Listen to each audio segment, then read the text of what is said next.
નમસ્કાર મારા વાલા દર્શક મિત્રો, દેશ વિદેશમાં વસતા મારા દરેક દર્શક મિત્રોને હર હર મહાદેવ અને જય સ્વામિનારાયણ.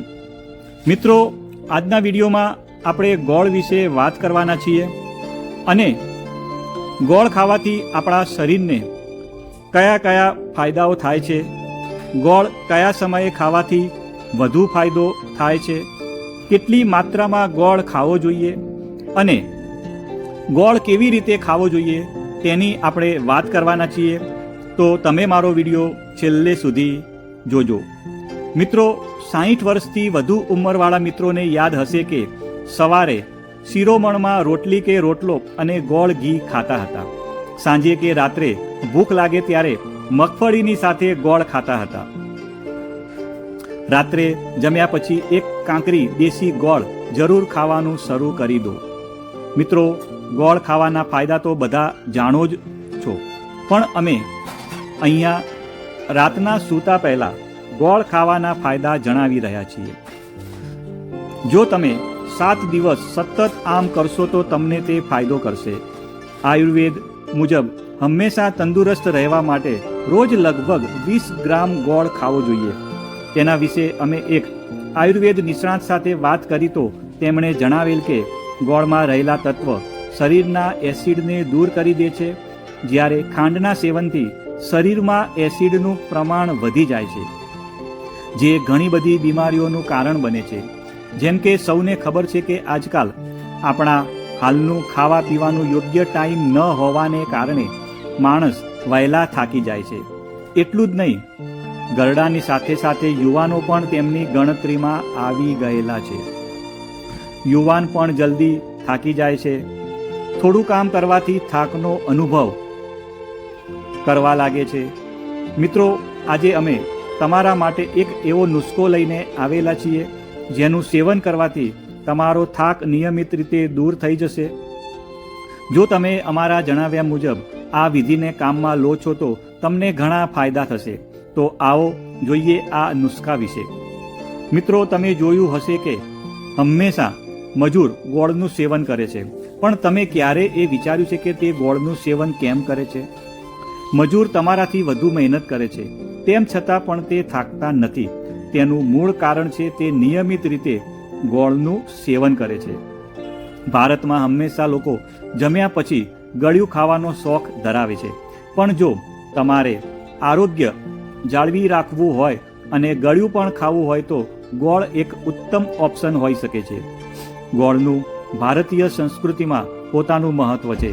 ગોળ અને ખાંડ બંને શેરડીના રસમાંથી બને છે, પણ ખાંડ બનાવતી વખતે તેમાં રહેલ આયરન તત્વ, પોટેશિયમ, ગંધક, ફોસ્ફરસ અને કેલ્શિયમ વગેરે તત્વ નાશ થઈ જાય છે. પણ ગોળ સાથે આવું બનતું નથી. ગોળમાં વિટામિન બી પુષ્કળ પ્રમાણમાં મળી આવે છે. એક શોધનું માનીએ તો ગોળ નિયમિત રીતે સેવન તમને અનેક પ્રકારના આરોગ્ય સંબંધિત તકલીફોથી છુટકારો અપાવી શકે છે. આવો જાણીએ ગોળના થોડા મહત્વના ફાયદા. આ 4 જાતની તકલીફો દૂર થઈ શકે છે. એક, સ્કિન થઈ જાય છે ચમકદાર. મિત્રો, 7 દિવસ સુધી રોજ ગોળ ખાવાથી તમારી સ્કિન ક્લિયર અને હેલ્ધી થઈ જઈ શકે છે, કેમ કે ગોળ શરીરમાંથી ટોક્સિનને બહાર કાઢી નાખે છે, જેથી સ્કિન ચમકદાર બને છે. સ્કિન સંબંધિત તકલીફ પણ દૂર થઈ જાય છે. બીજા નંબરના ફાયદાની વાત કરીએ તો હાડકાને મજબૂત કરે છે. ગોળ ખાવાથી હાડકાં મજબૂત થઈ જાય છે.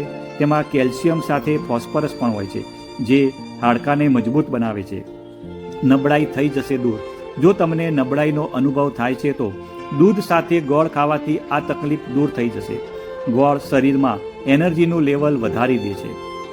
3 નંબરમાં વાત કરીએ તો ગેસ અને એસિડિટી થશે દૂર.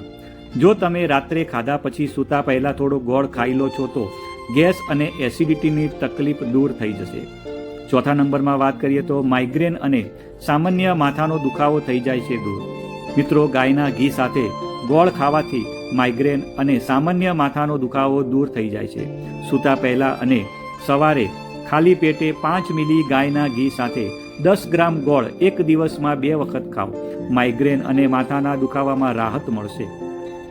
ગોળના 8 ચમત્કારિક ફાયદા વિશે વાત કરીએ તો પહેલા નંબરમાં ફાયદો છે લોહી ચોખ્ખું પાચન ક્રિયા, ગેસની તકલીફ દૂર, પેટને ઠંડક, મેટાબોલિઝમ. ગોળ પાચન ક્રિયાને યોગ્ય રાખે છે. ગોળ શરીરનું લોહી ચોખ્ખું કરે છે અને મેટાબોલિઝમ ઠીક કરે છે. રોજ 1 ગ્લાસ પાણી સાથે ગોળનું સેવન પેટને ઠંડક આપે છે. તેનાથી ગેસની તકલીફ થતી નથી. જે લોકોને ગેસની તકલીફ છે તે રોજ લંચ કે ડિનર પછી થોડો ગોળ જરૂર ખાય. એનિમિયા. ગોળ આયરનનો મુખ્ય સ્ત્રોત છે, તેથી તે એનિમિયાના દર્દી માટે ખૂબ જ ફાયદાકારક છે. ખાસ કરીને મહિલાઓ માટે તેનું સેવન ખૂબ વધુ જરૂરી છે. ત્વચા ટોક્સિન દૂર, ખીલ દૂર. ત્વચા માટે ગોળ ખૂબ ફાયદાકારક છે. ગોળ લોહીમાંથી ખરાબ ટોક્સિનને દૂર કરે છે, જેનાથી ત્વચા ચમકદાર બને છે અને ખીલની તકલીફ રહેતી નથી. ચોથા નંબરમાં વાત કરીએ તો જુકામ અને કફ. તેનું સેવન જુકામ અને કફથી આરામ અપાવે છે. જુકામ દરમિયાન જો તમે કાચો ગોળ ન ખાવા માંગો તો ચા કે લાડવામાં પણ તેનો ઉપયોગ કરી શકો છો. મિત્રો, પાંચમા નંબરમાં વાત કરીએ તો થાક અને નબળાઈ. ખૂબ વધુ થાક અને નબળાઈ અનુભવ કરવા ઉપર ગોળનું સેવન કરવાથી તમારી એનર્જી વધી શકે છે. ગોળ જલ્દી પચી જાય છે અને ખાંડનું સ્તર પણ વધતું નથી. તાવને નિયંત્રણમાં રાખે. દમ. ગોળ શરીરમાં તાવનું નિયંત્રિત રાખે છે. તેમાં એન્ટી એલર્જીક તત્વ રહે છે, તેથી દમના દર્દીઓ માટે તેનું સેવન ઘણું ફાયદાકારક સાબિત થાય છે.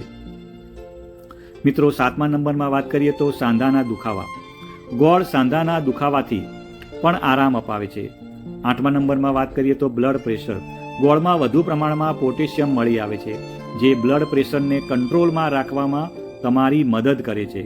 ગોળનું સેવન કરવાથી ની રીત વિશે આપણે વાત કરીએ તો 1 નંબરમાં છે દેશી ઘી સાથે. જો તમને સામાન્ય રીતે ગોળ ખાવાની ઈચ્છા નથી થતી તો તમે ગોળને ઝીણો કતરી લો અને તેને દેશી ઘીમાં ભેળવી દો. પછી તેને રોટલી ઉપર મૂકીને ખાશો તો તમને ખૂબ એનર્જી મળશે. સાંજે ખાતી વખતે તમારે ગોળનું સેવન કરવું જોઈએ, જેથી તમારું હિમોગ્લોબિનનું સ્તર ઝડપથી વધશે અને તમને એનર્જી મળશે. 3 નંબરની વાત કરીએ તો છાશની સાથે. તમે શિયાળામાં સવારે છાશ સાથે પણ ગોળનું સેવન કરશો તો તમને તેનાથી ખૂબ જ વધુ એનર્જી મળશે અને તમને આવા સેવનથી સ્વાદ પણ આવે છે અને થાક પણ નથી લાગતો. મિત્રો, ચા કે કોફી સાથે માં ખાંડને બદલે ગોળ નાખો. 2-4 દિવસ તમને નવું લાગશે, પછી તમને ફાયદા થશે.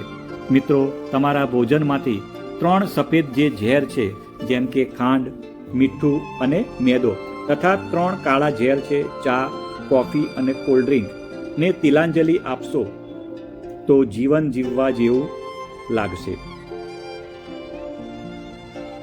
મિત્રો, ઉપરની પોસ્ટ ઘણા બધા અનુભવોના ફીડબેક અને રિસર્ચના આધારે લખેલી છે. જરૂર અમલમાં મૂકો અને સ્નેહીજનોને પણ મોકલો. આવજો મિત્રો, બાય બાય, આવજો.